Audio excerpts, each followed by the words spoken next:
Selamat pagi. Terima kasih atas kehadirannya. Selamat pagi kepada Pak Budiman Siahaan dan Pak Afan. Hari ini kita akan menggelar webinar Lihat Bisnis Perbankan Syariah pada masa pandemi.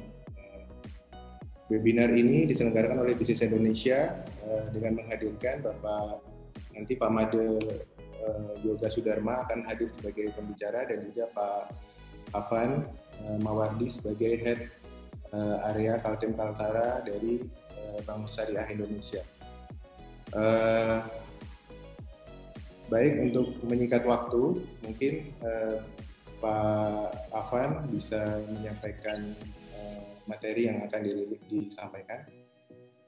Silakan, Pak. Baik, Assalamualaikum warahmatullahi wabarakatuh. Waalaikumsalam warahmatullahi wabarakatuh. Sound check, mohon izin Bapak-Bapak, suara saya terdengar jelas, mohon feedback. Ya, clear Pak. Clear ya Pak ya. Banyak sih. Yang saya hormati Bapak Made Yoga Kaltim. Yang saat ini diwakili oleh Bapak Budiman Siahaan, Bapak Subianto yang dari Kepala Perwakilan Bisnis Indonesia Kalimantan ya Pak ya. Baik Papan ya, dan seluruh hadirin webinar pada hari ini. Assalamualaikum warahmatullahi wabarakatuh. Pertama-tama saya panjatkan puji syukur pada hadirat Allah Subhanahu Wa Taala atas nikmat sehat yang kita yang kita miliki pada hari ini, karena alhamdulillah ya luar biasa di tengah pandemi ini kita mengalami sebuah krisis yang super kompleks ya Pak ya. Saya bilang ke teman-teman di Bank Syariah Indonesia, kita ini menghadapi multiple complexity ya. Jadi di Bank Syariah ini kami juga harus good bank harus tumbuh, artinya kontribusi kami terhadap perekonomian juga tetap harus tumbuh gitu ya. Good bad banknya juga harus kami kendalikan, artinya kualitas pembiayaan harus kami jaga gitu ya. Kemudian kami ada transformasi Pak, merger 3 bank ini luar biasa. Kami sekarang sebenarnya sedang migrasi IT nih Pak Monjin, Pak Budiman. Kemarin juga saya sudah sampaikan ke Pak Made. Jadi kami lagi sedang mengintegrasikan IT-nya teman-teman di Legacy BNI Syariah dan BRI Syariah ke IT-nya BSI. Ini memang cukup kompleks ya, teknik luar biasa.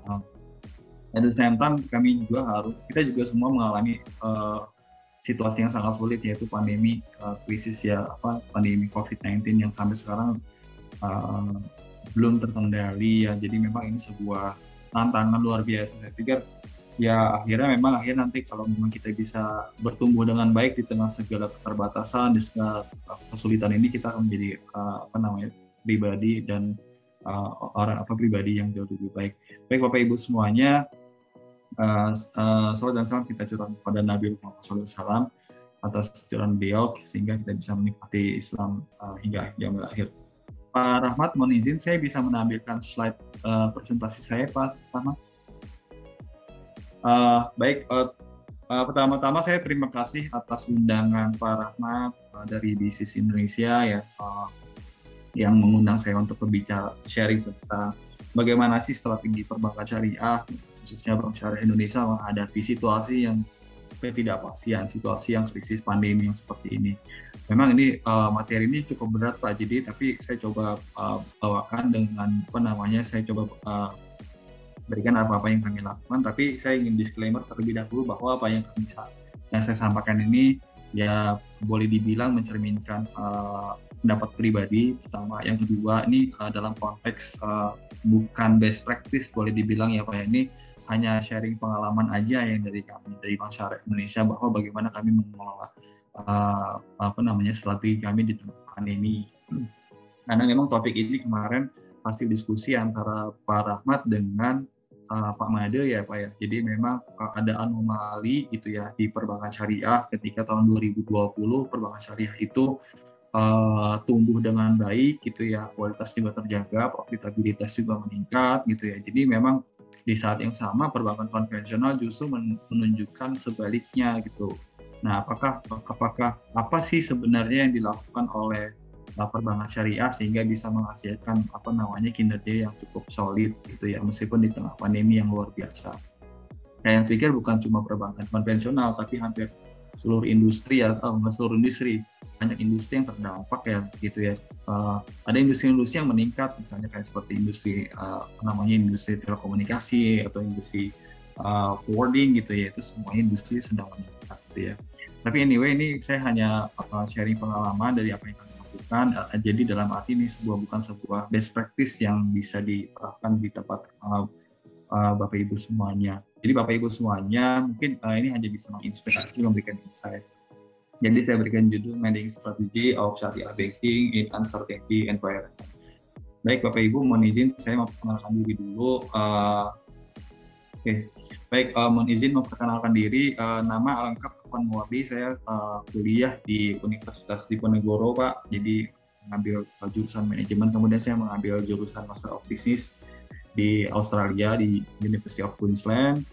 Terakhir saya banyak berkarir itu di Bank Syariah Mandiri ya, yang sekarang jadi Bank Syariah Indonesia.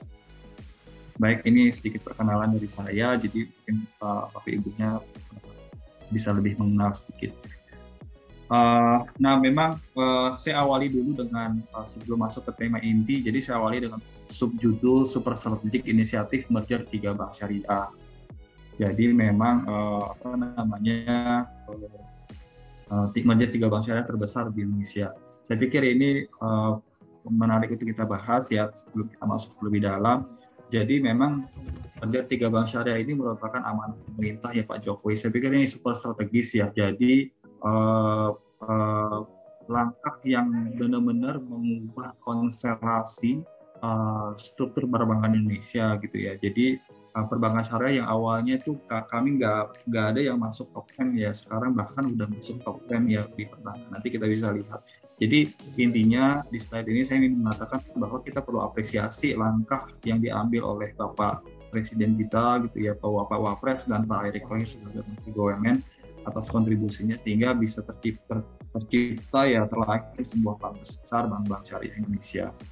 Jadi Bapak Ibu mohon izin, jadi alhamdulillah ya sejak beroperasi tanggal 1, jadi kami ada legal merger di per 1 Februari. 3 bank syariah terbesar yaitu Bank Syariah Mandiri, Bank BNI Syariah, dan BRI Syariah. Nah, apa hasilnya? Memang luar biasa, jadi bahkan ini diresmikan oleh Pak Presiden langsung. Ini satu-satunya bank yang langsung diresmikan oleh Bapak Presiden, yaitu Bank Syariah Indonesia. Jadi kami ini setelah merger menghasilkan aset yang sangat kuat gitu, yang cukup kuat. Pertama, aset kami sekarang bahkan udah di 250 triliun gitu ya. DPK juga di 205 triliun gitu ya. Kemudian pembiayaan di 59 triliun. Kami punya cabang itu sekitar 1.365 outlet. Artinya ini apa? Artinya kapabilitas kami untuk memberikan pelayanan, kapabilitas jaringan kami semakin kuat gitu ya, sehingga pelayanan pada nasabah kami akan semakin solid. Insya Allah tahun ini juga mohon izin Pak Budiman, nanti kami ada rencana mau buka cabang di Tanjung Selor dan kemudian di mana ada 2 cabang ya di Berau Pak. Jadi Insya Allah kami akan buka cabang 2 Pak, cabang 2 nanti kami sampaikan di RBB, mungkin RBB tahun depan ya Pak ya. Tahun ini Pak. Jadi untuk RBB tahun depan maksudnya. Jadi kami akan buat cabang. Artinya memang komitmen kami untuk memberikan pelayanan yang terbaik kepada nasabah itu insya Allah kami cukup tinggi. Jadi ini customer base juga kami pegawai cukup banyak ya, 20.000 lebih pegawai kurang lebih. Kemudian ada jumlah customer itu ada 15 juta. Sejak merger itu memang akhirnya yang saya sampaikan di depan bahwa menghasilkan positioning bank syariah yang cukup signifikan gitu ya. Jadi kami ini berdasarkan aset ranking per Maret 2021, Bank Syariah Indonesia ini menduduki peringkat ke-7 nasional. Jadi kami di atasnya OCBC NISP, di atasnya PAN Indonesia, bahkan Tokyo Mitsubishi. Hanya selisih sedikit dengan si IMB Niaga sebenarnya. Jadi memang ini memang apa namanya ya salah satu langkah yang bagaimana dalam mengembangkan perbankan syariah, salah satunya adalah dengan melakukan apa namanya corporate action ya. Jadi alhamdulillah ini bentuk bagaimana dan ini akan jadi semakin Bank Syariah Indonesia akan menjadi semakin lokomotif di perbankan syariah nasional gitu ya, bahkan maupun global. Jadi kami punya visi ingin menjadi top 10 global bank dari sisi kapitalisasi pasar. Baik, itu sekilas tentang merger ya. Jadi Bapak Ibu sekalian, saya bagian dari sosialisasi, terima kasih nih. Nah, pertanyaannya memang bagaimana kemudian sekarang nomor 7 di Bank Syariah Indonesia dan Bank Syariah Indonesia yang lainnya, bank syariah lain juga terus bertumbuh gitu ya. Bagaimana kemudian kita kilas flashback sedikit ya tentang perkembangan industri perbankan syariah di Indonesia. Jadi memang di awal di tahun 80-an, nah lebih spesifik di tahun 90-an itu berdirilah Bank Muamalat gitu ya. Kemudian di tahun 10 tahun kemudian itu di tahun 2000 itu berdiri Bank Syariah Indonesia. Hanya 2 bank syariah gitu itu. Kemudian berdiri Bank Islam Syariah gitu ya. Tapi itu baru branch-nya ya, jadi office-nya. Nah kemudian muncul lagi Undang-Undang Perbankan Syariah di 2008. Ya, kemudian konversi Bank Syariah di Bank Aceh, Bank NPB Syariah. Nah, yang terjadi signifikan itu terjadi di Konon Aceh, Pak. Jadi sekarang di Aceh itu ya boleh dibilang hanya single bank yang ada beroperasi di Aceh. Karena Konon Aceh itu yaitu Bank Syariah Indonesia dan plus Bank Syariah Indonesia. Jadi memang ini timeline bagaimana perjalanan industri perbankan syariah yang panjang. Termasuk di bawahnya ada industri asuransi, financial market, dan suku. Ya, jadi memang again saya ingin mengatakan bahwa dalam konteks mengembangkan perbankan syariah itu butuh waktu ya. Jadi kita nggak bisa, there is no suddenly happen, nggak ada yang tiba-tiba langsung besar, nggak ada tiba-tiba yang langsung kuat. Jadi memang butuh perjalanan, butuh waktu, dan bahkan butuh support gitu. Jadi memang pertumbuhan industri perbankan syariah ini sangat disupport oleh kebijakan pemerintah dan regulator termasuk OJK dan Bank Indonesia. Jadi kita nggak bisa bertumbuh sendiri. Jadi ada konsep Pak. Jadi konsepnya itu ada industry driven gitu ya, satu. Jadi industri itu bertumbuh karena industrinya itu para pemain industri tersebut. Kemudian ada government driven, ya industri tersebut ya bagaimanapun tetap harus dapat sokongan dan dukungan dari pemerintah. Dan terakhir ada society driven, yaitu memang bagaimana menumbuhkan perbankan syariah ya butuh keterlibatan dari masyarakat gitu ya. Termasuk ya terima kasih nih untuk Bisnis Indonesia. Seminar ini bagian dari literasi untuk menumbuhkan perbankan syariah di Indonesia. Jadi ini adalah salah satu kebijakan-kebijakan pemerintah yang mendukung tumbuhnya industri perbankan syariah. Termasuk yang saya pikir sangat signifikan adalah terbitnya PMK nomor 5 tahun 2016 yang membolehkan gaji PNS itu disalurkan melalui bank syariah gitu ya. Jadi ini sehingga sekarang menjadi backbone di bisnis di Bank Syariah Indonesia saat ini. Terima kasih nih kepada Ibu Sri Mulyani waktu itu inisiator ya waktu itu sebagai Menteri Keuangan. Jadi nah memang akhirnya meskipun industri perbankan syariah terus bertumbuh, kami memang masih memiliki tantangan, itu harus dikakui. Jadi dalam konteks bahkan bukan cuma bukan hanya perbankan syariah sebenarnya. Dalam konteks perbankan nasional sekalipun kita ya Indonesia itu memiliki tantangan literasi dan inklusi. Jadi literasi masyarakat kita tuh ya baru 29%, gitu ya, 29,66%. Artinya dari 100 penduduk hanya 29 orang yang tahu konsep bisnis perbankan gitu ya. Bahkan di inclusion index kita masih baru di 67%. Beda dengan misalnya di negara-negara Malaysia yang jauh lebih tinggi gitu. Jadi memang ini jadi tantangan tersendiri. Apalagi di perbankan syariah yang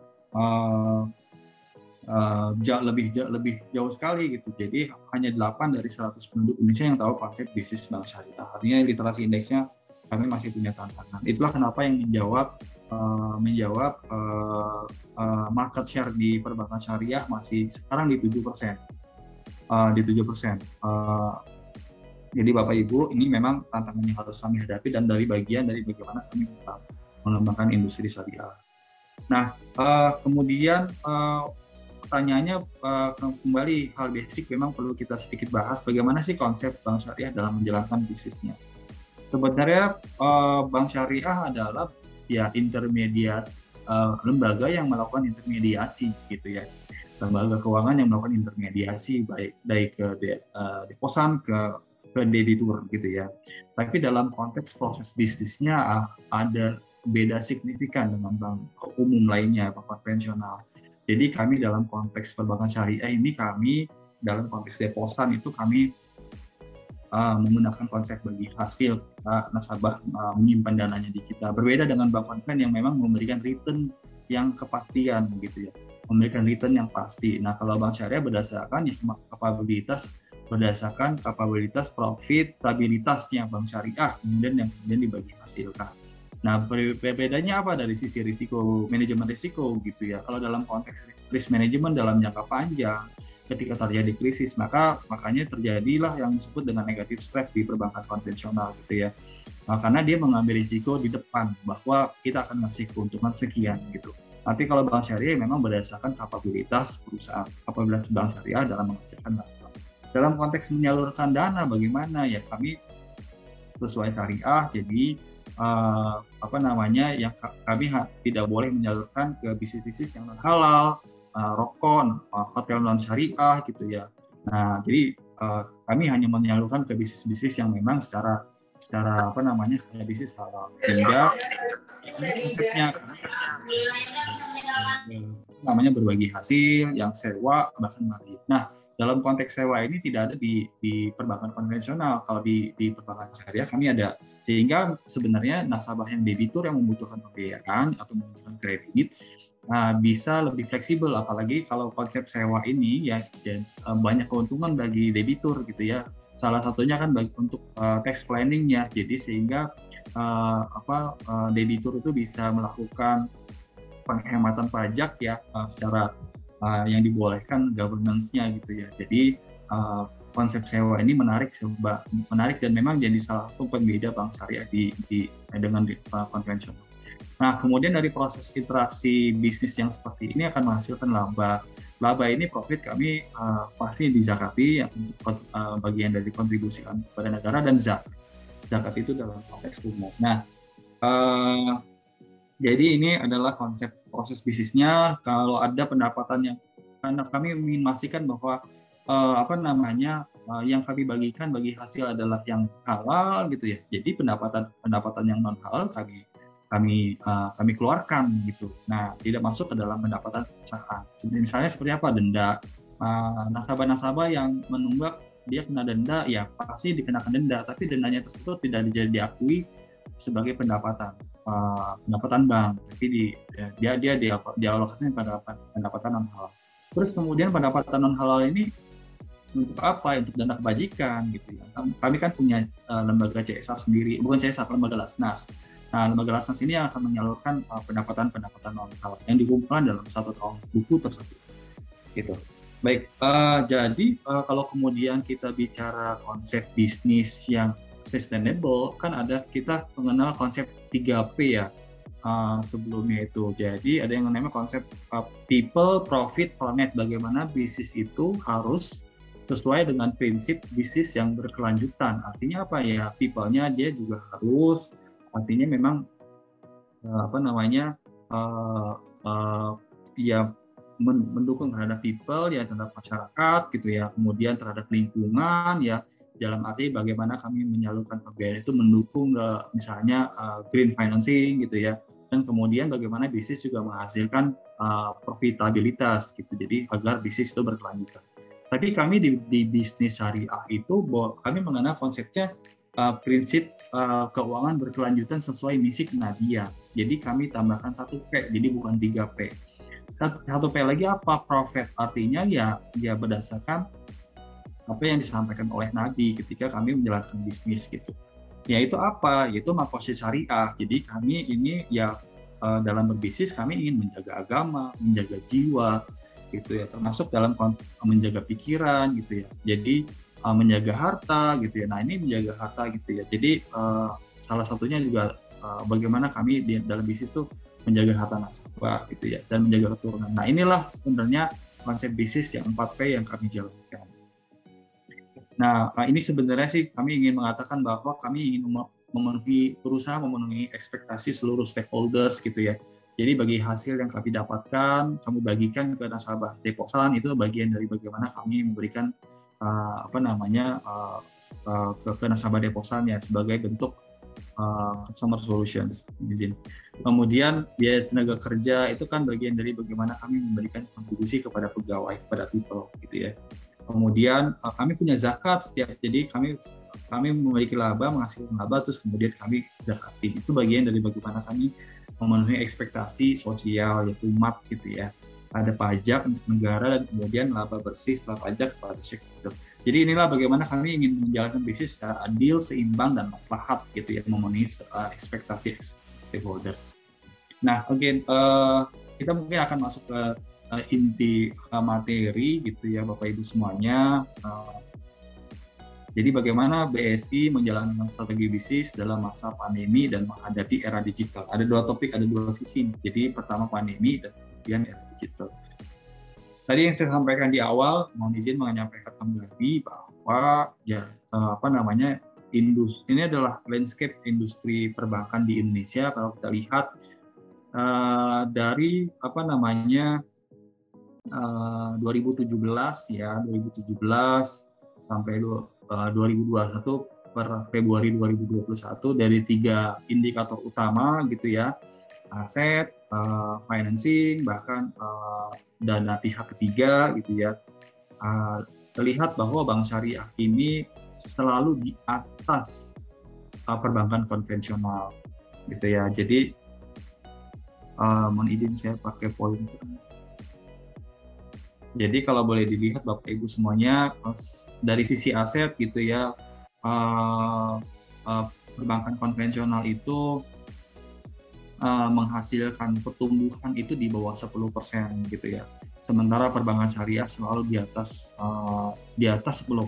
Hanya di tahun 2019 nih, yang secara industri kami di bawah 10%. Tapi itu pun masih jauh di atas perbankan konvensional. Baik, termasuk dari sisi juga financing gitu ya, kredit ya, pembiayaan ya. Jadi kami selalu di atas perbankan konvensional. Termasuk begitu juga dengan dana pihak. Ya. Nah, memang kalau lihat kami di BSI juga sama Pak. Jadi kami di BSI itu tahun 2020 itu kami pertumbuhan aset kami di 16,72%. Artinya memang ini jauh melampaui industri dan jauh melampaui perbankan konvensional. Bagaimana dari sisi financingnya? Dari sisi financing kami tumbuh itu di 2020 itu 15,51%, jauh di atas industri dan jauh di atas perbankan konvensional yang mengalami negatif growth saat itu. Bahkan termasuk di 2021 ini perbankan konvensional mengalami negatif growth. Kami di baik sisi aset maupun pembiayaan masih terjaga, alhamdulillah, meskipun turun dari tahun lalu, tapi masih terjaga dengan baik.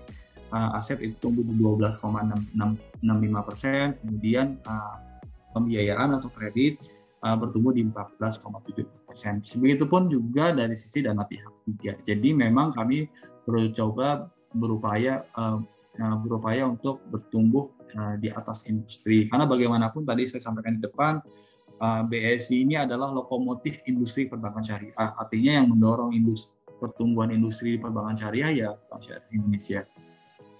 Pertanyaannya memang bagaimana, apa yang jadi rahasia dapur gitu ya, bagaimana apa yang kami lakukan sehingga kami bisa tetap bertumbuh dengan baik di tengah pandemi yang begitu luar biasa. Ini sedikit ya Bapak Ibu, mohon izin dari laba bersih BSI per Maret 2021. Ini karena kami udah TBK, jadi ini adalah kami belum bisa menyampaikan yang per Juni gitu ya, karena laporan publikasi diatur sesuai perusahaan yang publik gitu ya. Jadi ini kami sampaikan yang per Maret. Jadi aset kami tumbuh 12,65%, dari saya sampaikan ya, dan pihak ketiga juga 14,3%. Semua bertumbuh dengan baik di atas 10%. NPF pun turun gitu ya. NPF turun, jadi turun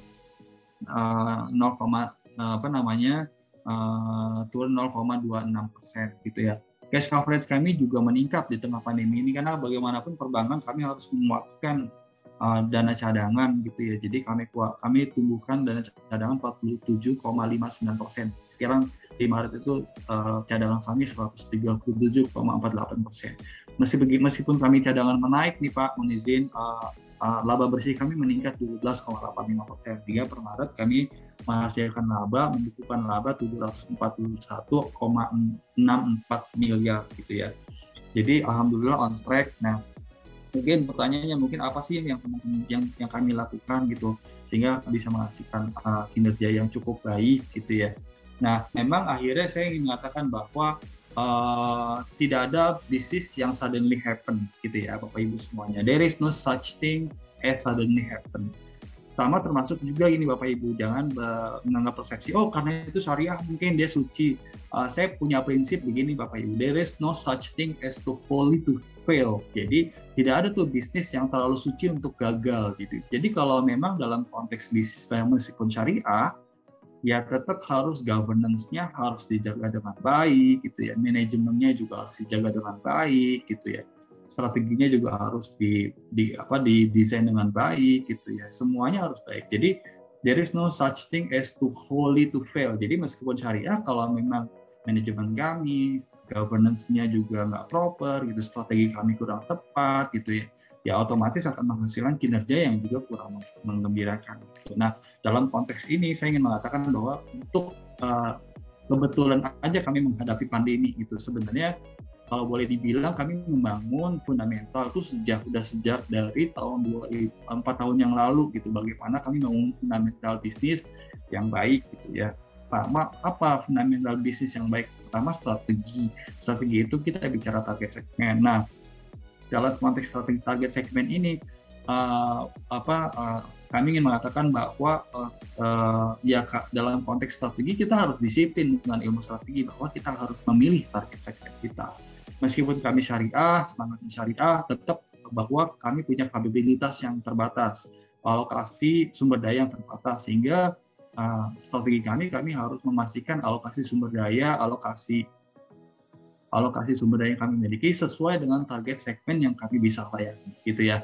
Jadi memang yang pertama kami pastikan bahwa target segmen kami nggak bisa bermain di semua segmen gitu ya. Jadi benar-benar selected segmen yang fokus gitu ya. Jadi kami punya strategic fokus segmen yang betul-betul kami sudah teliti, kami sudah kaji bertahun-tahun pengalaman kami di tahun-tahun sebelumnya gitu ya.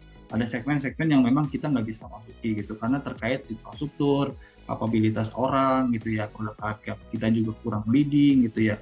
Nah, jadi memang akhirnya kami harus memilih target segmen, termasuk people. Jadi kami benar-benar menjalankan mengembangkan sumber daya, karena bagaimanapun orang jadi kata kunci. Orang adalah bukan faktor produksi, tapi dia adalah aset yang memang harus dikembangkan. Nah, yang ketiga produk. Jadi memang produk, proses, dan bisnis model. Jadi kami memang betul-betul memastikan bahwa produk dan proses dan bisnis model itu sesuai dengan segmen yang sudah kami targetkan di depan tadi gitu. Jadi jangan sampai kita nggak punya target yang jelas, akhirnya produknya apa, prosesnya bagaimana, dan bisnis modelnya juga kita nggak punya. Nah, itu akhirnya membuat kinerja jadi terdampak. Yang terakhir adalah komunikasi. Jadi bagaimana kami mengkomunikasikan dengan baik ke target segmen yang sudah kami tetapkan dengan komunikasi, dengan channel-channel komunikasi yang memang sesuai dengan target segmen kami. Nah, tadi sampaikan bahwa disiplin strateginya seperti itu. Jadi apa kalau gitu Pak target segmennya gitu. Nah, kami ini belajar dari pengalaman Pak. Jadi kami evidence based management sebetulnya. Jadi bagaimana mengelola itu berdasarkan evidence, artinya berdasarkan riset, berdasarkan data, berdasarkan evidence yang ada di lapangan. Tahun 2018 kami itu mengundang Maplas gitu ya. Mengundang Maplas saya kan sebagian Bapak Ibu familiar dengan Maplas yang Hermawan Kartajaya.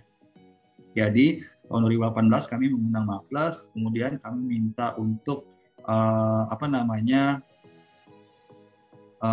minta untuk di research gitu preferensi nasabah, baik yang nasabah retail maupun nasabah yang wholesale maupun yang korporasi.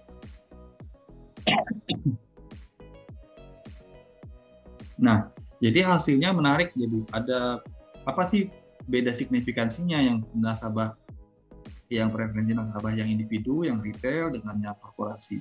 Hasilnya beda signifikan ternyata Bapak Ibu semuanya. Jadi ternyata untuk nasabah-nasabah yang retail, mereka benar-benar concern terhadap terhadap prinsip syariah. Nah, ini yang kami jaga. Betul-betul, ternyata kalau memang kami masuk ke segmen nasabahnya retail, mass banking gitu ya, retail banking atau individual banking, ini harus betul-betul jaga prinsip syariah. Reputasi bank nomor satu karena itu udah given ya, karena bagaimanapun kan nasabah ingin memastikan dana yang disimpan di satu bank dia aman gitu ya, berdasarkan dari kesehatan banknya. Tapi yang kedua adalah justru prinsip syariah gitu. Nah, berbeda signifikan dengan nasabah korporasi berdasarkan hasil riset kami. Jadi kalau wholesale mereka itu nggak terlalu concern, mereka tidak concern dengan prinsip syariah.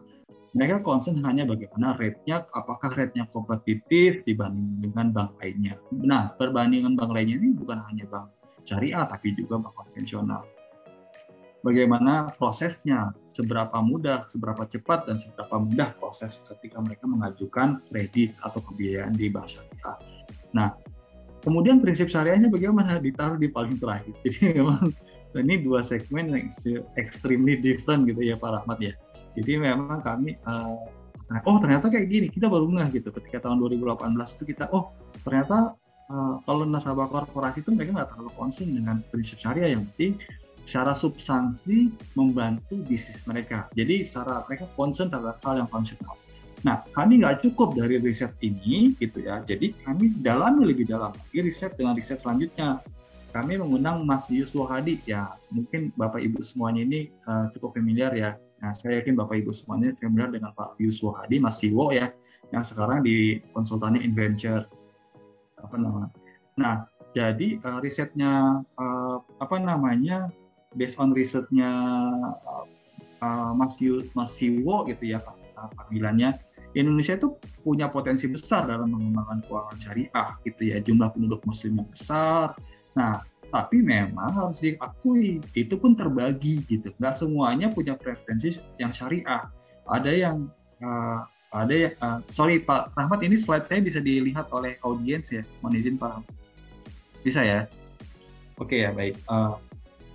Jadi memang terbagi, ada yang rasionalis ya gitu ya. Memang artinya dia rasional itu artinya dia memang mempertimbangkan ya seberapa bagus sih mobile banking lu punya gitu, seberapa bagus sih bagus sih pelayanan di cabangnya, pelayanan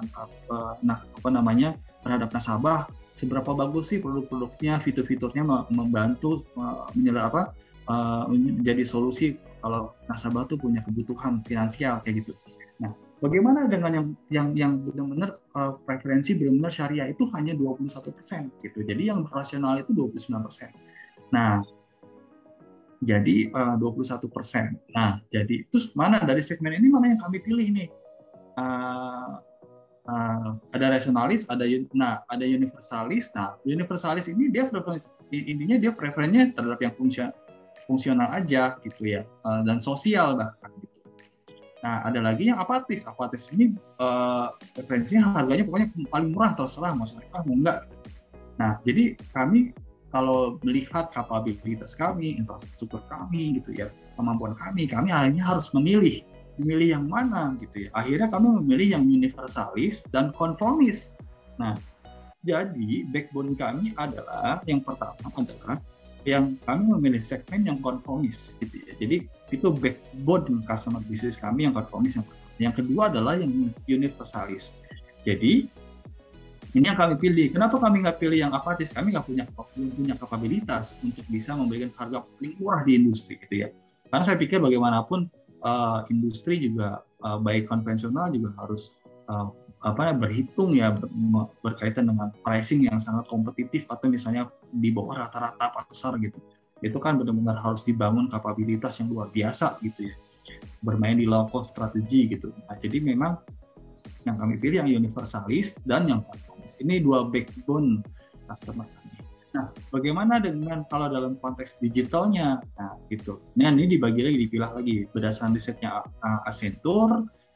Jadi kami itu memilih ada 4 nih. ada yang pionir, ada yang pragmatis, ada yang skeptik, ada yang tradisionalis. Nah, kami memilih untuk yang pionir dan pragmatis. Apa itu? Karena ini dua segmen terbesar nih. Pionir itu di 48% gitu ya, dan pragmatis di 24%. Jadi inilah yang jadi pilihan kami untuk memilih segmen tadi gitu. Jadi Bapak Ibu.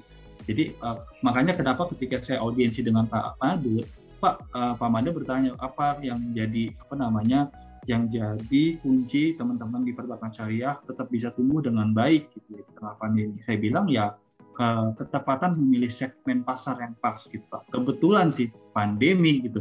Kalaupun nggak pandemi ya tetap sebenarnya tanpa pandemi ya tetap akan pertumbuhan kami tetap sama gitu. Jadi sebenarnya jawaban saya ketepatan kami dalam memilih segmen pasar gitu. Jadi karena keterbatasan tadi saya bilang kami harus memilih. Ya ini Bapak Ibu semua. Berapa? 2 menit lagi untuk presentasinya. 2 menit lagi ya. Oke. Saya langsung aja nih digital. Ini pandemi ya Bapak Ibu ya, pandemi menghantam kita tahu semua. Nah, bagaimana kami mengelola strategi di tengah pandemi? Jadi ada 4 framework. Jadi framework ini kami kembangkan ya Bapak Ibu. Ini bukan best practice tapi sharing pengalaman dari kami. Ada 4 hal yang harus dikelola oleh yang dikelola kami gitu ya. Pertama adalah manajemen pendapatan, revenue management. Yang kedua adalah cost structure control. Jadi cost control, jadi pengendalian pengeluaran. Yang ketiga adalah stakeholder management. Yang keempat adalah infrastruktur. Nah, dalam konteks manajemen pendapatan, jadi kami ingin memastikan tetap tumbuh, tapi pada pembiayaan atau penyaluran kredit yang sangat selektif, gitu ya.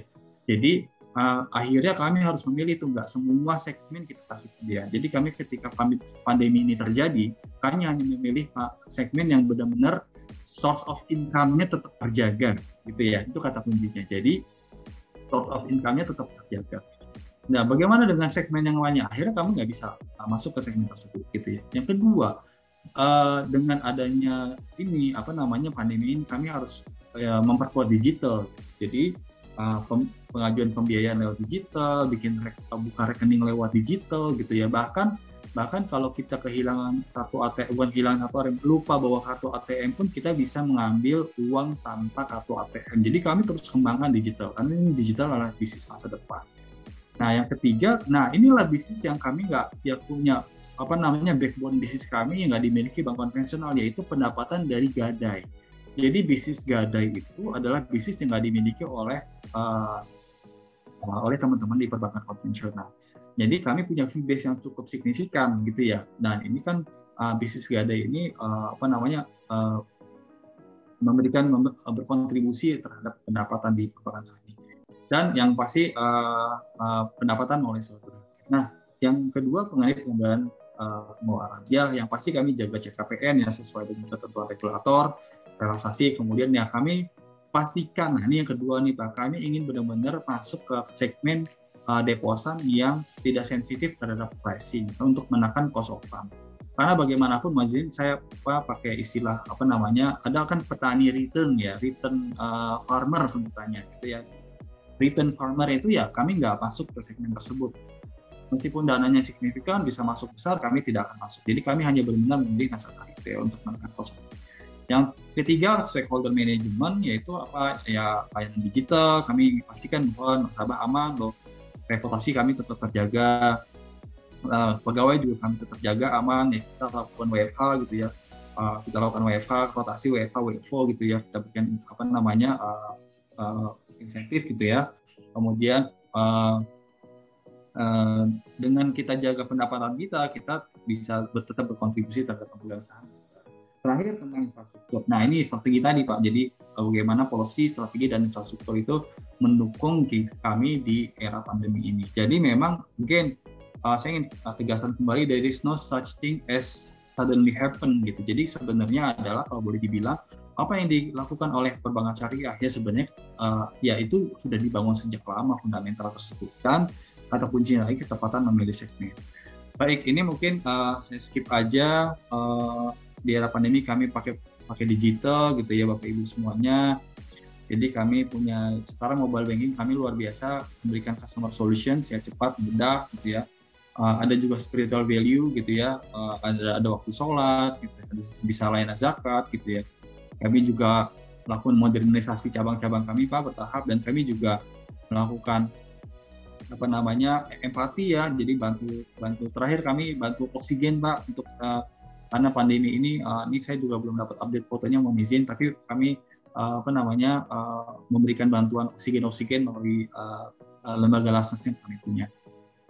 Ini saya bisa skip. Jadi ini adalah digital yang kami bawakan.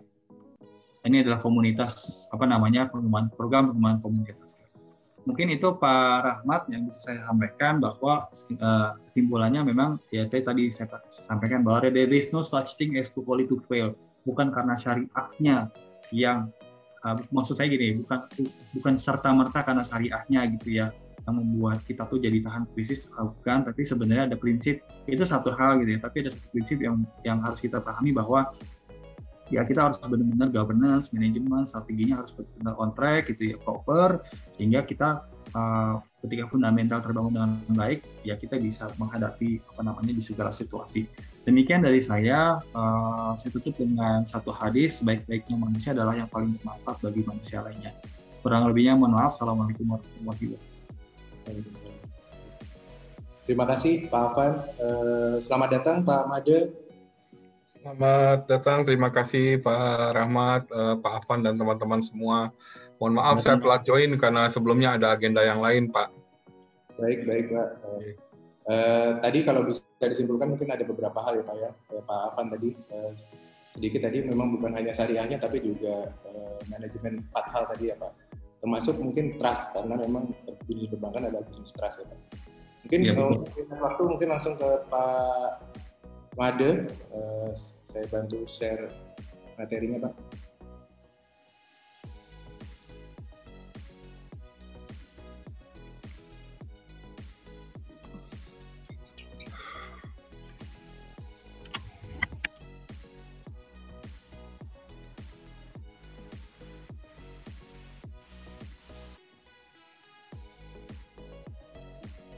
Ya, berapa lama Mas saya punya waktunya? Sekitar 20 menit, 15-20 menit. Oke, 15-20 menit. Nanti diingatkan saja ya Mas ya. Oke, terima kasih atas waktu yang diberikan. Assalamualaikum warahmatullahi wabarakatuh. Selamat siang, salam sejahtera bagi kita semua. Yang saya hormati Pak Afwan Mawardi dari BSI. Kita ketemu lagi Pak. Ya Pak. Rahmat yang Pak, sehat Pak. Jadi pertama-tama izinkan saya mohon maaf sebesar-besarnya karena keterlambatan. Hari ini saya ada agenda juga di Balikpapan Pak, vaksinasi 5 bank yang merupakan kerjasama OJK dengan Kementerian Kesehatan. Jadi selanjutnya mungkin program ini bisa kita perluas lagi untuk sektor-sektor lainnya.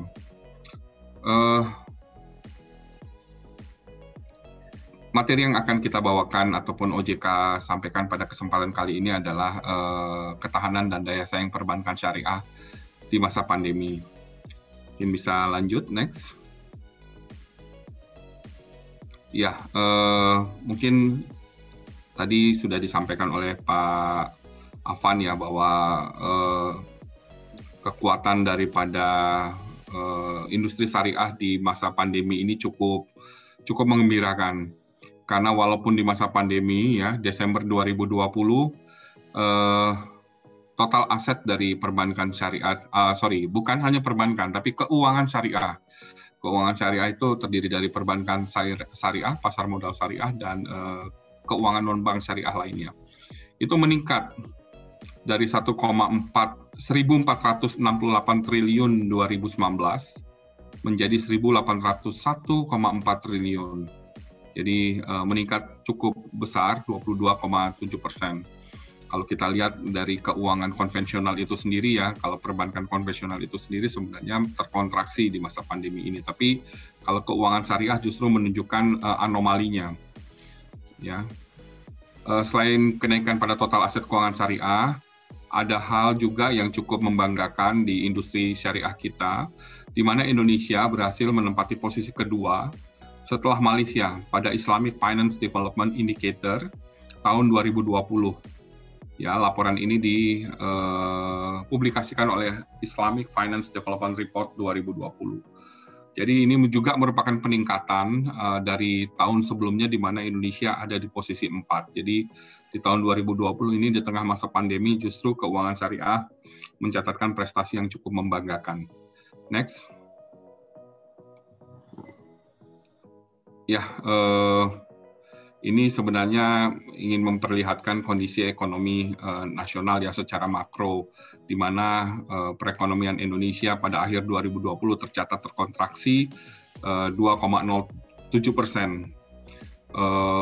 Ya, pemberlakuan PSBB pada saat itu, masa pandemi, pembatasan pergerakan masyarakat, itu menyebabkan mobilitas masyarakat menjadi sangat jauh menurun, sehingga sangat berpengaruh juga kepada ekonomi, terutama yang menyumbangkan PDB terbesar di salah satu komponen PDB terbesar yaitu konsumen, turut terkontraksi sebesar 2,63%. Dan inflasi, kalau inflasi turun itu artinya memang pergerakan ekonominya ini sedang lesu ya, tercatat 1,68%. Jadi indikator-indikator ini memang menunjukkan bahwa selama tahun 2020 perekonomian Indonesia secara makro cukup mengalami tekanan akibat pandemi COVID-19.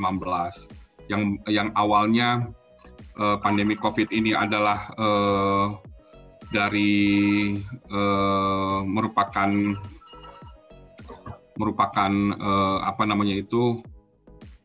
wabah kesehatan ya.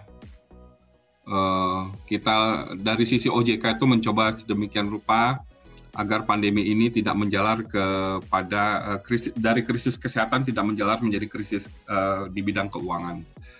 Oke, next. Nah, mungkin bisa kembali ke slide sebelumnya. Nah, ini posisi Indonesia dalam keuangan syariah global secara total aset ya. Ini cukup cukup menggembirakan ya, dari keuangan syariahnya itu ranking globalnya itu di 7, kemudian dari sukuknya di posisi 3. Nah, yang menggembirakan dari sisi keuangan syariah ini adalah kenaikan daripada perbankan syariahnya itu sendiri. Ya, peningkatan terbesar berada pada sektor perbankan syariah dengan kenaikan 10 miliar US dollar dari tahun sebelumnya 28 menjadi 38 miliar. Sukuk juga mengalami peningkatan yang cukup tinggi ya. Tadi sudah disampaikan bahwa secara posisi Indonesia juga meningkat dari posisi 2 menjadi 4 dari indikator yang dikeluarkan oleh Islamic Finance Development Report. Next. Nah, ini adalah posisinya. Tadi seperti saya sudah kemukakan bahwa aset keuangan syariah di Indonesia ini ada 3 secara golongan besar, yaitu pasar modal, perbankan, dan IKNB syariah. Dari total 1.801,4 triliun aset keuangan syariah di tahun 2020, di mana mengalami peningkatan dari tahun 2019 sebesar 1.468, pasar modal syariah ya, pasar modal syariah ini mencatatkan porsi paling besarnya sebesar 59,74%. Kemudian diikuti oleh perbankan syariah yang mengalami pertumbuhan juga sebesar 13,11%, dan kemudian di IKNB syariah yang tumbuh 10,15% year on year. Kalau kita lihat di across the sector of financial syariah di Indonesia, ini semuanya mengalami pertumbuhan di masa pandemi ya. Pasar modal syariah naik 30,59%, aset perbankan syariah itu naik 13,11%, dan IKNB syariah naik 10,15%. Oke, next. Nah, ini perbankan syariah kalau misalnya kita lihat dari total jumlah anggotanya ya, itu per tahun 2020 tercatat 197 institusi ya, bank umum syariahnya tuh terdapat 14, unit usaha syariahnya 20, BPR syariah 163 institusi, di mana bank umum syariah ini mencatatkan porsi aset terbesar dengan 397,07 triliun rupiah. Market share perbankan syariah dengan peningkatan tersebut ya, market share perbankan syariah itu di Indonesia pada saat ini itu baru 6,5%.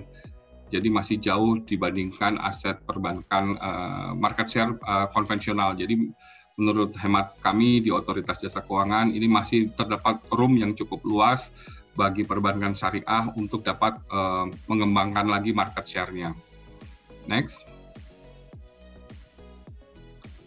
Nah, ini pertumbuhan bisnis selama 2020 ya, dibandingkan 2019.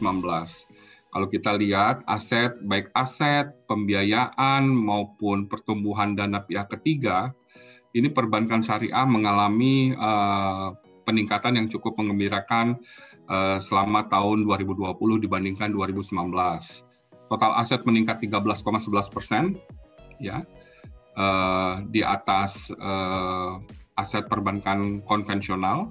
Kalau kita lihat justru aset perbankan konvensional itu mengalami kontraksi dari 8,12% menjadi 6,74%. Jadi tetap tumbuh tapi masih lebih rendah dibandingkan pertumbuhan tahun sebelumnya. Pembiayaan yang diberikan perbankan syariah itu tumbuh 8,08%, ya. Sedangkan kredit di perbankan konvensional itu seperti tadi sudah saya kemukakan justru mengalami kontraksi di tahun 2020 ini, yaitu minus 4,2%. Dana pihak ketiga, pengumpulan dana pihak ketiga oleh perbankan syariah ini meningkat hampir 12% di tahun 2020, sedangkan dana pihak ketiga di konvensional itu naik 10,93%.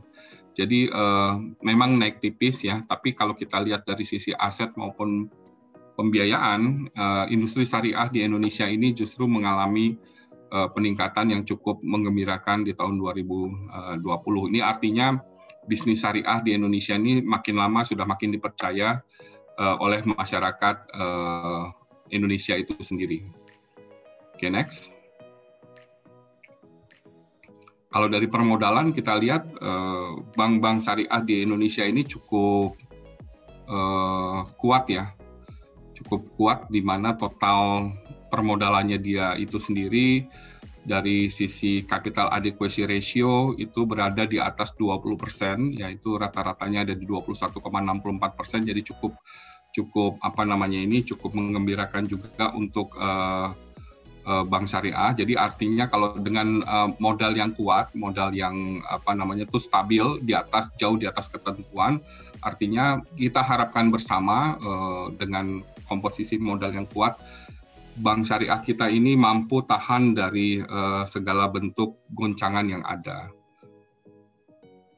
Jadi di samping itu dengan modal yang kuat, ya perbankan syariah itu mampu mengeluarkan berbagai macam produk yang lebih menarik lagi, ya, karena di dunia perbankan itu identik ya, kalau misalnya kita ingin mengeluarkan produk yang dengan risiko tinggi, artinya kita juga dituntut untuk memiliki modal yang baik juga untuk bisa mengabsorb potensi kerugian di kemudian harinya. Kalau dari sisi likuiditas tidak ada masalah, jadi masih resilient, masih kuat perbankan syariah kita. Dengan kalau di bank konvensional ini namanya LDR ya, loan to deposit ratio, jadi rasio pembiayaan terhadap dana pihak ketiganya itu ada di angka 76,36%, jadi ini masih bisa ditingkatkan lagi sebenarnya. Berarti kondisi likuiditas di bank perbankan syariah di Indonesia ini masih cukup longgar sehingga masih ada room untuk kembali mengeluarkan dana-dananya dari sisi pembiayaan. Tentu saja ya di masa pandemi ini harus juga berhati-hati dengan tetap mempertimbangkan penerapan manajemen risiko yang memadai.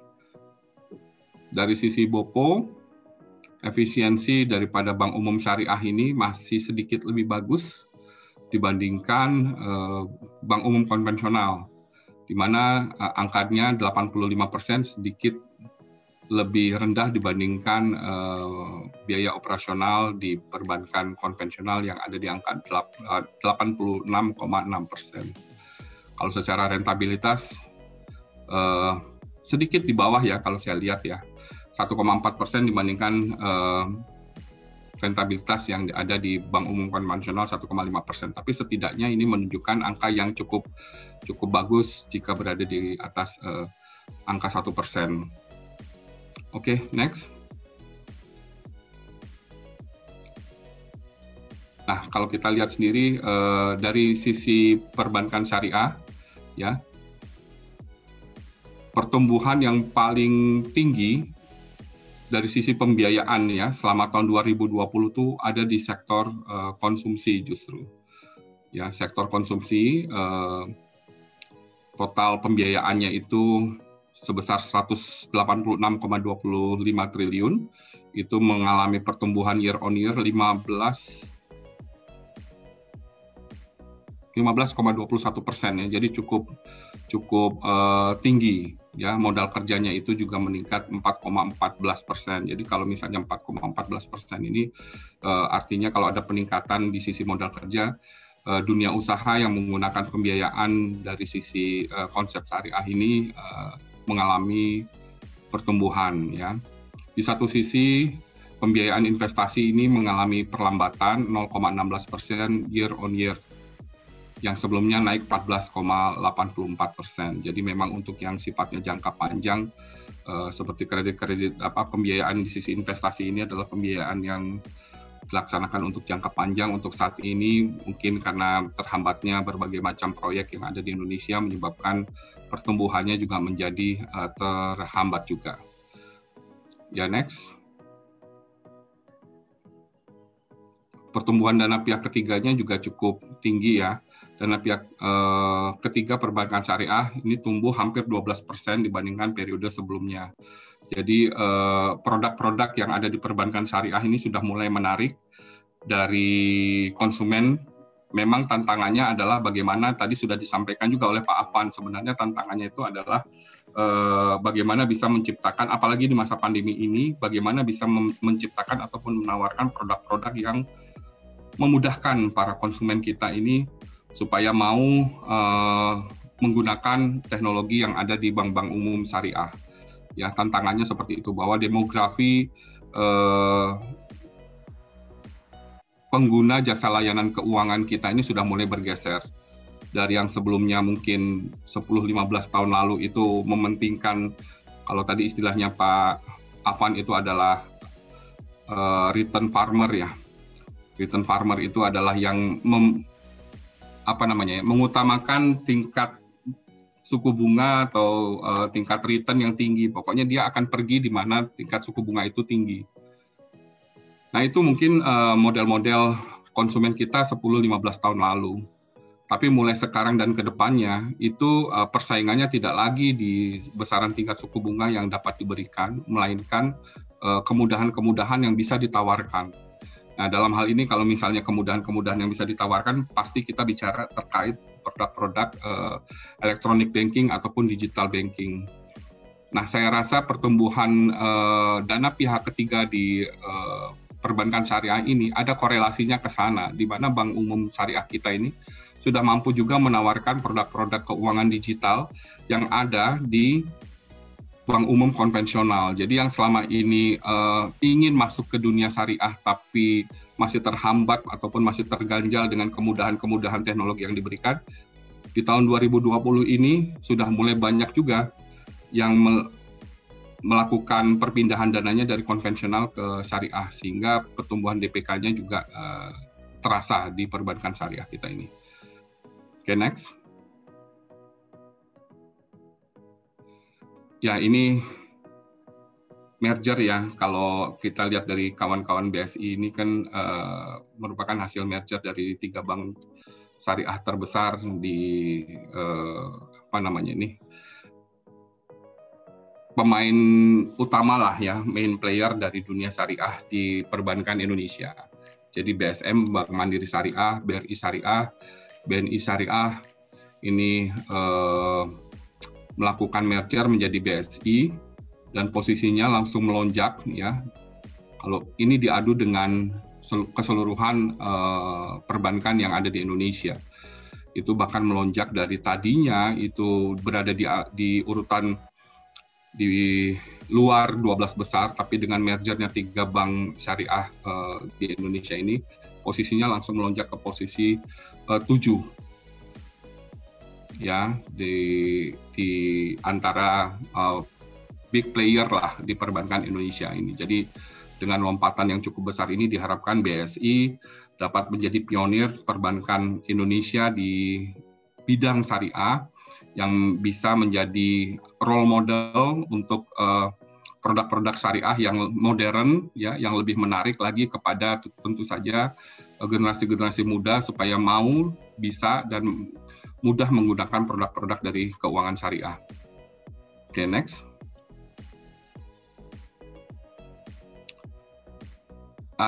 Kalau kita lihat dari apa yang sudah OJK lakukan dalam upaya untuk menahan, tadi saya sebutkan itu, supaya krisis kesehatan yang awalnya terjadi di Indonesia ini melalui pandemi COVID-19 ini tidak menjalar kepada krisis keuangan ya.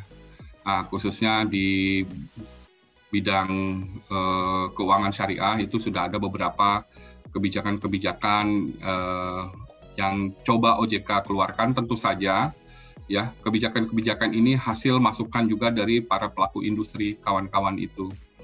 Jadi kawan-kawan di bidang keuangan ini berdiskusi dengan OJK bahwa melihat kondisi yang ada itu memerlukan berbagai macam relaksasi. Dari itu relaksasi terkait pembiayaan, pencadangan, pembentukan pencadangan ataupun pembebanan kepada modal ya, melalui ATMR, itu semua sudah OJK lakukan ya, semua sudah OJK lakukan untuk supaya dampak daripada krisis kesehatan ini tidak begitu mengena kepada dunia keuangan ini. Tapi yang OJK lakukan melalui POJK 48 ya, yang terakhir ini sebagai perpanjangan daripada POJK 11, ini OJK sudah meminta kepada dunia perbankan untuk mulai melihat debitur-debitur yang dilakukan restrukturisasi COVID-19, agar bank-bank sudah mulai melihat potensi kemungkinan apakah ini akan menjadi memburuk atau membaik. Jika memburuk, sudah diminta untuk mulai mempertimbangkan melakukan cicilan pencadangan kerugiannya. Supaya nanti ketika di Maret 2022 kebijakan ini berakhir, diharapkan tidak terjadi shock yang terlalu besar terhadap laporan keuangan perbankan. Tadi pada saat kegiatan vaksinasi itu, Pak Heru Kristiana menyampaikan bahwa total pembiayaan atau total kredit yang dilakukan restrukturisasi itu hampir mencapai 1.000 triliun. Jadi bisa kita bayangkan kalau 1.000 triliun itu di Maret 2022 langsung dilakukan penyesuaian secara normal kembali, ya, tanpa ada relaksasi lagi, kita bisa bayangkan gimana shock yang besar bisa terjadi di laporan keuangan perbankan. Nah, oleh karena itu di POJK yang terakhir, POJK 48 itu sudah mulai diminta untuk melakukan penilaian terhadap kualitas nasabah yang dilakukan restrukturisasi. Next. Nah, kalau dari perbankan syariah yang ada di Kalimantan Timur sendiri, sama mengikuti tren yang ada di perbankan syariah nasional ya. Kalau kita lihat dari pertumbuhannya, total aset perbankan syariah itu naik 11,53%, sedangkan perbankan konvensionalnya naik hanya 4,6%. Jadi di Kalimantan Timur juga mengalami hal serupa. Total pembiayaan ya, total pembiayaan perbankan syariah naik 13,23%, tapi total kredit perbankan konvensional itu mohon maaf typo ya, total kredit perbankan konvensional di Kaltim itu naik 0,45%. Jadi pembiayaan yang disalurkan melalui perbankan syariah di Desember 2020 ini naik 13,23%, jadi jauh di atas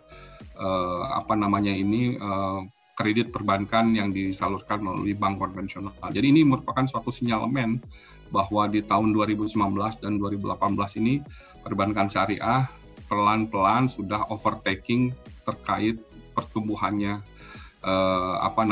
dibandingkan perbankan konvensional, dan ini yang OJK harapkan menjadi dasar penelitian lebih lanjut ya oleh kawan-kawan di perbankan syariah untuk bisa mengetahui tadi sudah disampaikan oleh Pak Afan itu bagaimana menentukan market share yang tepat ya, tidak lagi tergantung terhadap pemilik dana besar yang ingin menempatkan dana dengan iming-iming bunga yang lebih tinggi atau bagi hasil yang lebih tinggi. Tapi bagaimana caranya supaya bisa memaintain dana-dana yang justru berbiaya rendah, karena dengan berbiaya rendah dan jangka panjang, ya perbankan syariah mampu mengeluarkan sistem-sistem ataupun skema-skema pembiayaan dengan pola bagi hasil yang lebih menjanjikan lagi. Nah, dengan demikian otomatis nanti ke depannya penyaluran pembiayaan melalui perbankan syariah diharapkan juga dapat tumbuh lebih tinggi lagi di tahun 2021 ini. Ya, triwulan 1 kalau nggak salah kita masih negatif atau sudah positif ya pertumbuhan itu. Saya lupa, tapi harapannya kan di tahun 2021 ini pertumbuhan ekonomi yang dicanangkan oleh Ibu Menteri Keuangan ada di kisaran 4 sampai dengan 5%. Jadi mudah-mudahan ini juga merupakan tolak ukur bagi perbankan syariah agar dapat lebih kreatif lagi menciptakan produk-produk yang lebih bersaing lagi. Next. Ya, demikian pemaparan dari kami. Terima kasih atas kesempatan yang diberikan. Lebih kurangnya kami memohon maaf yang sebesar-besarnya. Terima kasih, saya kembalikan kepada MC. Baik, terima kasih Pak Made. Penjelasannya begitu detail tadi. Teman-teman, ini untuk dari attendee, mungkin ada yang ingin bertanya atau mungkin berdiskusi. Kita langsung aja buka diskusi kita, bisa lewat chat atau raise hand. Jadi nanti bisa saya buka ini mic-nya untuk bertanya. Tapi mungkin sebelum teman-teman yang lain bertanya, saya mungkin ingin membuka diskusi Pak. Mungkin ke Pak Afan. Tadi kan Pak Afan cerita juga ada yang tadi hasil survei dengan penelitian untuk pasar tadi ya Pak, lebih banyak untuk yang detailnya untuk yang lebih ke individual gitu. Apakah selama ini berarti lebih banyak nasabahnya BSI itu individual atau seperti apa? Iya baik, makasih Pak.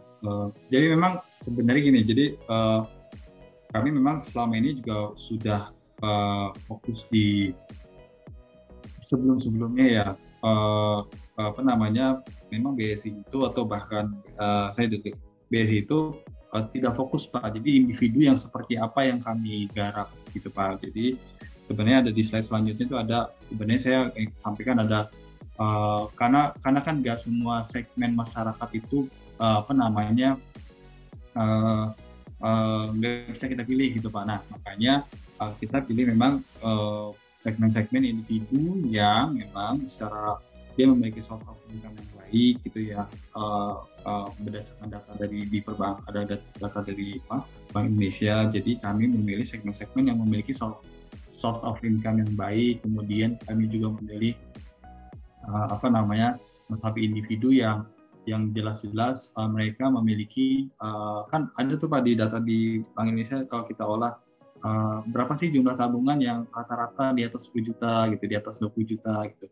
Memang kalau secara ini banyak yang di bawah 10 juta gitu kalau dari sisi kuantitas. Tapi akhirnya kami harus memilih memilih nasabah yang kami sebut dengan nasabah kami istilahnya short cap. Jadi nasabah yang memang punya share of wallet-nya cukup signifikan. Nah, kami mengembangkan produk di situ akhirnya. Sebelumnya kami nggak punya fokus bisnis yang cukup baik gitu. Jadi semua nasabah individu kami layani gitu ya.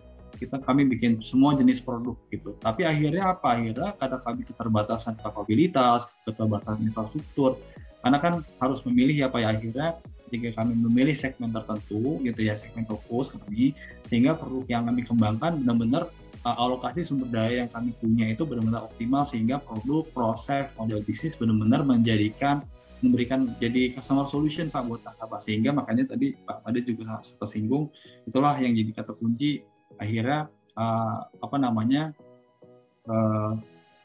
kami memiliki pertumbuhan yang cukup baik gitu ya. Jadi karena ya segmen yang mereka digital literasinya cukup baik gitu ya, jadi knowledge-nya cukup baik, sehingga makanya disitulah kunciannya Pak. Jadi kami benar-benar memilih. Sebelumnya memang kami akhirnya boleh dibilang tidak memilih, boleh dibilang semua dilayani. Makanya saya bilang tadi akhirnya kami harus memilih segmen mana yang benar-benar bisa menghasilkan, memberikan kontribusi pertumbuhan terhadap bisnis gitu sih Pak. Ini terima kasih Pak. Ini sudah ada chat ini seperti ini. Oh, dari Mas Darmawan. Bagaimana dengan pengelolaan Ziswap? Bagaimana pelayanan BSI melayaninya seperti apa gitu? Afan. Baik, jadi ada dua konteks di sini ya, ada dua poin. Pertama mengenai Ziswap gitu ya. Yang kedua mengenai bagaimana BSI melayani.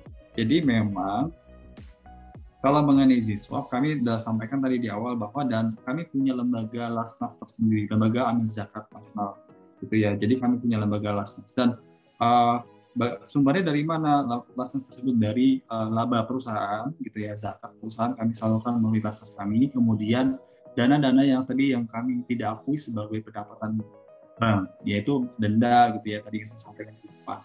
Jadi itu adalah sumber source of income dari Lasnas kami. Kemudian bagaimana kami penyalurannya? Penyalurannya tadi yang saya sampaikan di slide presentasi kami.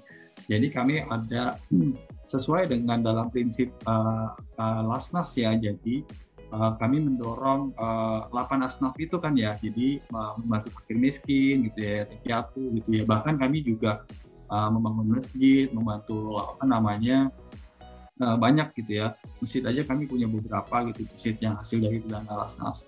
Kemudian juga kami juga membantu punya sosial engagement gitu ya, kami memberikan beasiswa gitu. Jadi memang pada intinya kami berusaha semaksimal mungkin sih Pak dengan dana Lasnas kami di Ziswap itu. Kemudian kami salurkan ke memang yang berhak mendapatkan gitu Pak. Bahkan kami punya desa mandiri namanya. Ada desa mandiri itu kami bangun listriknya Pak. Jadi listrik di satu desa itu kami nggak di Sulawesi ya, daerah Sulawesi Pak. Jadi mereka nggak punya akses terhadap listrik. Akhirnya kami bantu melalui dana Lasnas kami. Kemudian mereka jadi terbantu. Jadi pada intinya bagaimana kami mulai itu tadi sesuai dengan yang memang mereka yang harus mendapatkan gitu ya.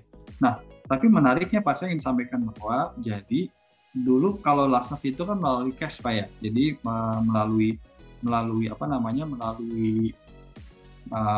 sumbangan-sumbangan transfer. Nah, tapi ini integrasikan Pak. Jadi di mobile banking kami, di mobile BSI kami itu kami bisa bantu bahkan. Misalnya ada masjid apa yang dibantu itu bisa. Nah, jadi di mana di mobile banking. Ya, mohon izin saya sampaikan via slide aja Pak ya, mohon izin aja Pak sedikit. Jadi kami integrasikan tuh Pak, kebutuhan, kan nasabah punya kebutuhan untuk mereka menyalurkan dana Ziswap gitu ya. Nah, jadi kami benar-benar berinisiatif gitu. Jadi kami integrasikan dengan teknologi digital. Jadi Ziswap benar-benar masuk ke dalam digital banking. Jadi misalnya ada rumah sakit atau proyek Quran sejuta umat gitu ya, gerakan wakaf sejuta Al-Quran, itu kami masukkan proyek tersebut ke dalam mobile banking sehingga nasabah benar-benar terpenuhi kebutuhannya. Jadi customer solution Pak. Jadi kami mereka bisa menyalurkan zakat, infak dan wakaf gitu ya Pak ya. Zakat, infak dan wakaf kapanpun gitu mereka bisa, jadi nggak harus bergantung. Kemudian di mobile banking ini siapa penyalurnya? Bahkan bisa pilih, tidak hanya Lasnas yang kami miliki Pak. Jadi ada dompet duafa gitu ya, ada beberapa lembaga amil zakat lainnya, lembaga-lembaga sosialnya yang terintegrasi dengan sistem mobile banking di kami. Nah ini Pak, jadi bagaimana kami mengelola Zswap gitu ya. Jadi ini yang kami sebut dengan co-creation. Jadi crowdfunding lah ya, boleh dibilang. Jadi ada satu project gitu ya. Bahkan termasuk yang desa mandiri tadi yang termasuk membutuhkan listrik tersebut juga termasuk crowdfunding.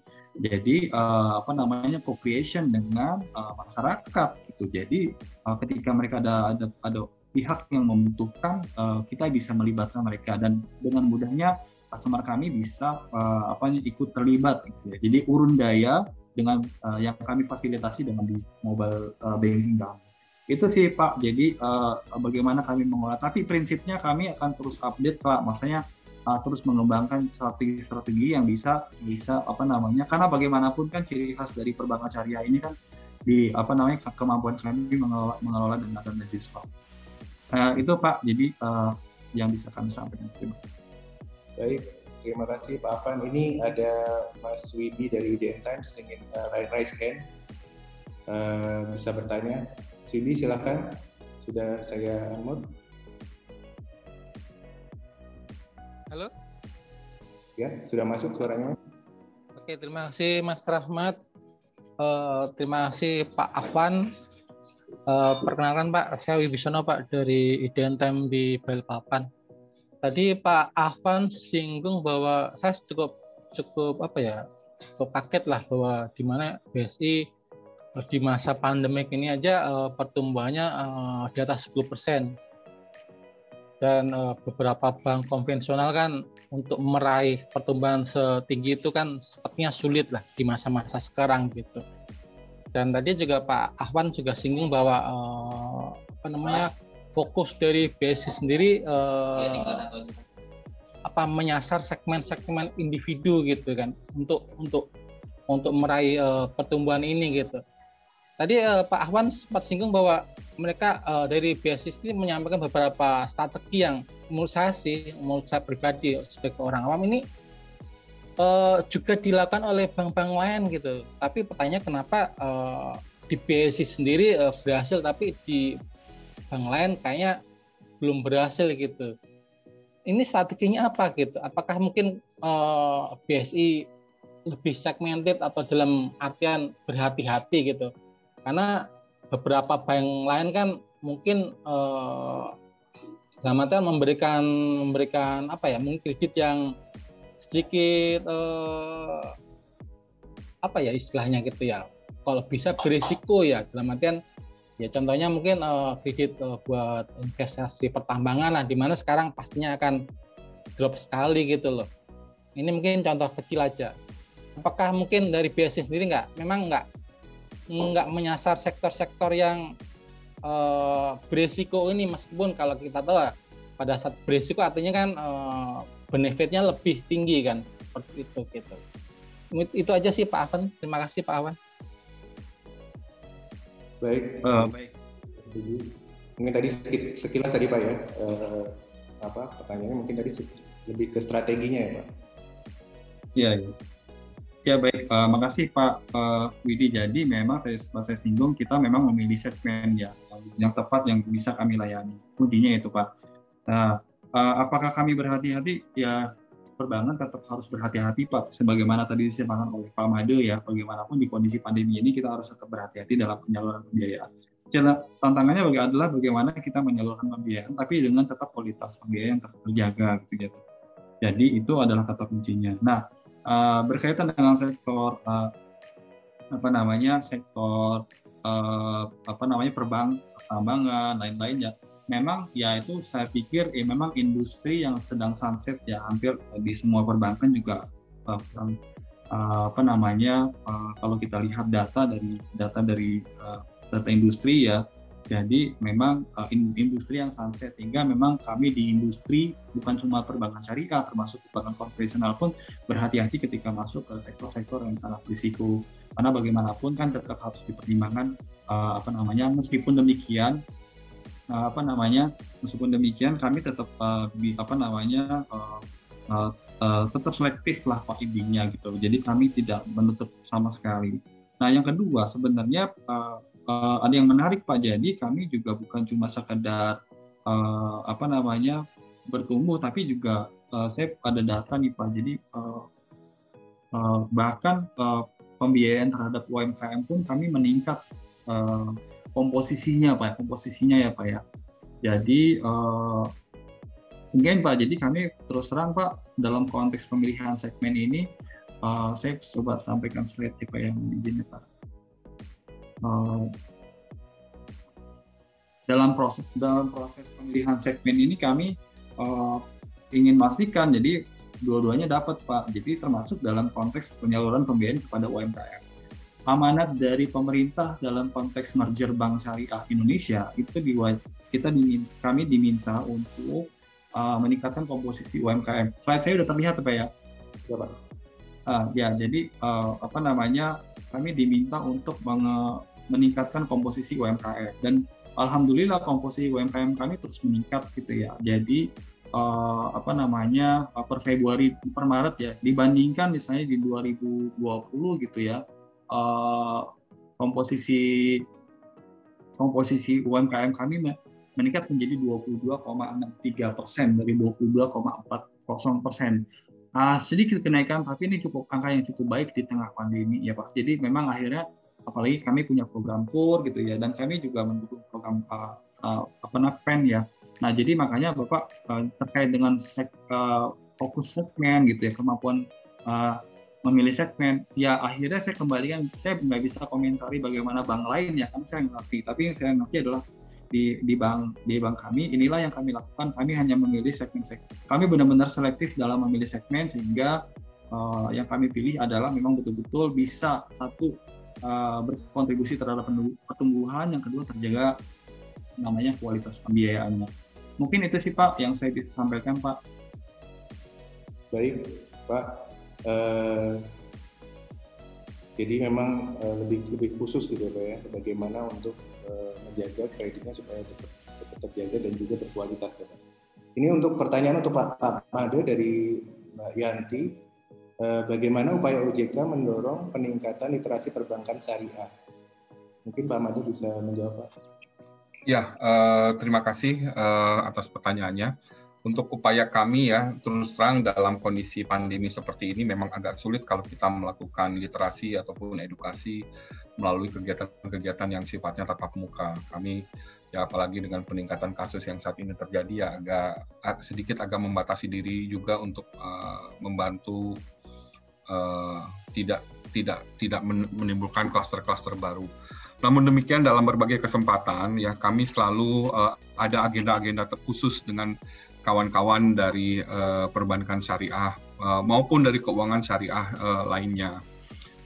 Tidak sekali dua kali kami juga sering berkolaborasi dengan kawan-kawan BSI ya, terutama pada saat kawan-kawan BSI ini melakukan merger ya, kami ingin membantu untuk memperkenalkan BSI kepada masyarakat bahwa BSI ini adalah barang baru tapi muka lama gitu kan. Jadi jangan kaget kalau misalnya BSI ini sebenarnya adalah gabungan dari ketiga bank. Jadi kita ajak kawan-kawan BSI untuk melakukan sosialisasi kepada masyarakat. Waktu itu kalau nggak salah kepada beberapa mahasiswa dari beberapa universitas. Jadi kita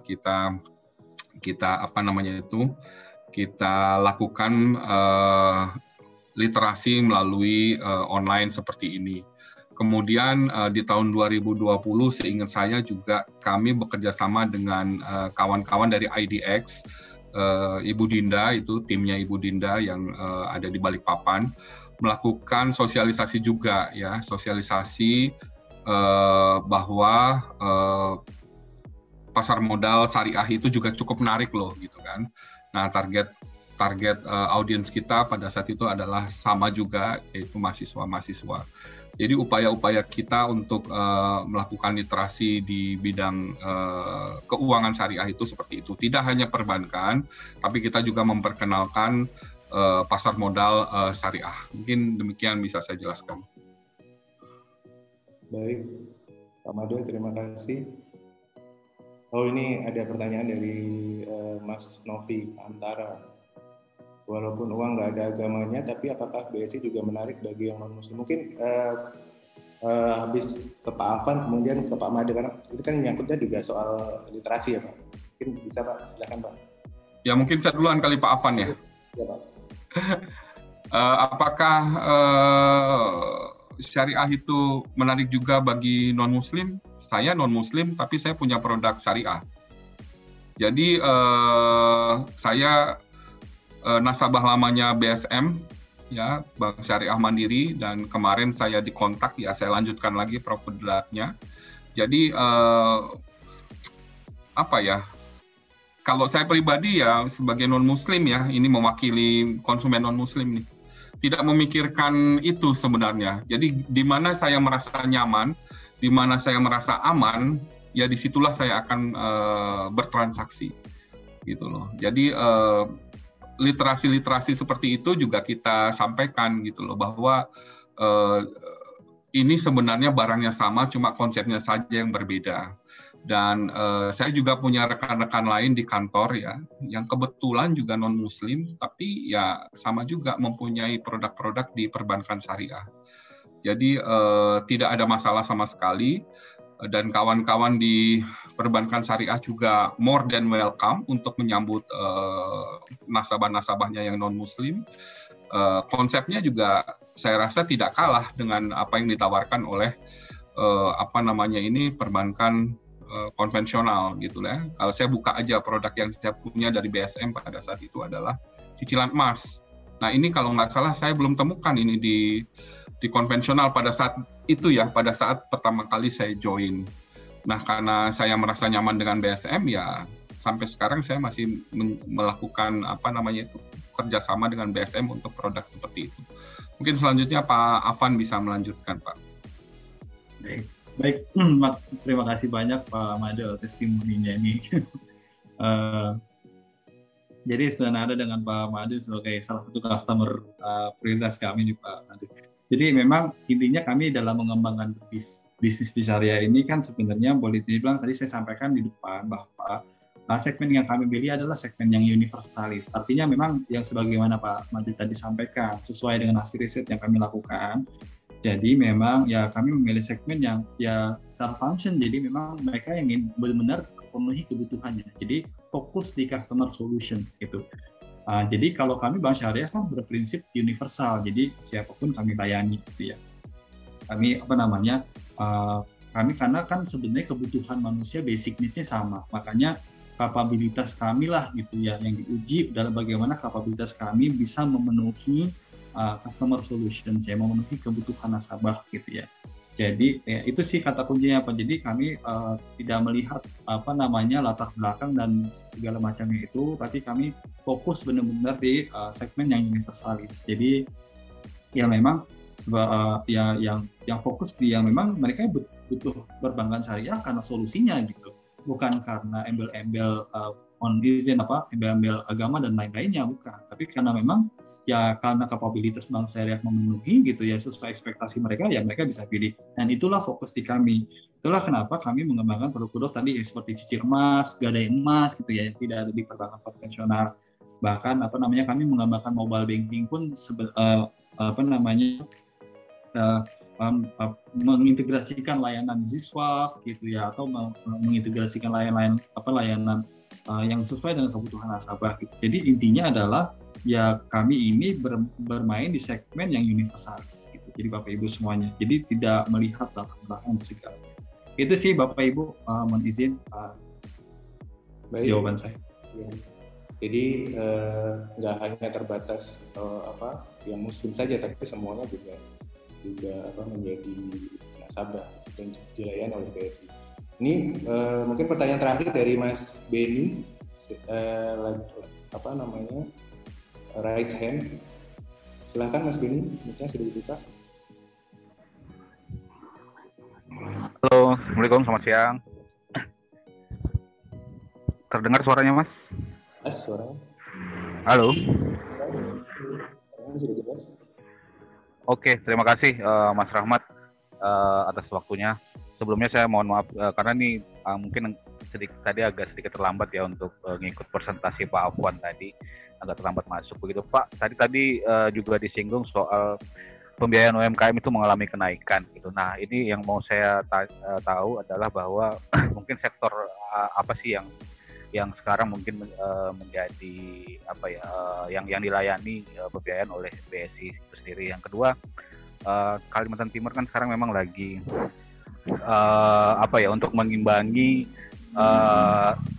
alternatif ekonomi dari sektor-sektor utama kita saat ini, tulang punggung ekonomi kita, Kaltim itu juga mulai concern salah satunya perikanan, pertanian dan segala macam. Nah, ada beberapa komunitas-komunitas yang mungkin apa ya berpotensi lah gitu pasar domestik dan juga ekspor ataupun pasar nasional sendiri. Nah, yang mau saya tanya apakah BSI sudah menyentuh ke situ atau mungkin ada proyeksi untuk melayani itu, karena kan memang